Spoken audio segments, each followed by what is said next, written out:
Welcome to my 25 days of Christmas. Day number 1. What better way to start than a banging Christmas turkey? It's about great meat, good amount of salt, perfect roasting, temperature control, and an all-important succulent breast. Let's get it.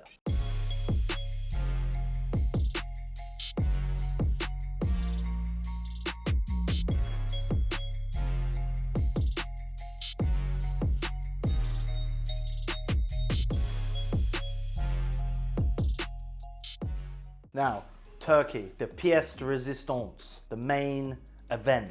Does it have to be difficult? Does it have to be time consuming? Does it have to be a long, laborious job? No. We're talking about a really nicely reared turkey, beautifully plucked and aged, hit of salt, hit of oil, roasted fast in a cast iron pan and finished with a stunning lemon thyme butter. Now, when you first get your turkey from the butcher, you want to place it down onto your board, wipe away any moisture that has occurred in the transport and just give your bird a general once over, checking for any breakages and any damages, making sure the breasts are plump and you get rid of any excess feathers that have been left on there. My butcher has already taken out the wishbone for me, but if you need to get a knife in there and just scrape away at the wishbone, removing it from the carcass. This way you'll be able to get into the crevice of the meat, taking off the maximum amount of turkey. Tuck the skin back under the bird and you're good to go.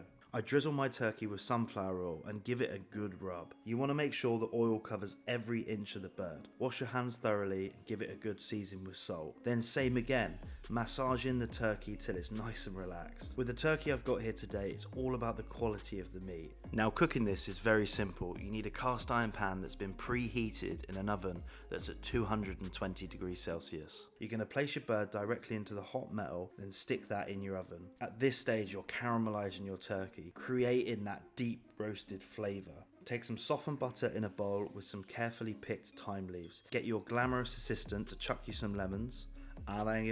Take the zest from the lemon very carefully with a microplane, making sure you only get the yellow. That's where the perfume is. The white bit is bitter. A good pinch of black pepper, then mix it all with your hands. Gloves are optional at this point, but if you wash your hands and you're cooking for loved ones, it's kind of part of the process. Now the turkey's been in the oven for 20 minutes, it's looking golden brown and beautiful, but not yet cooked. At this stage you want to get your butter all over your bird.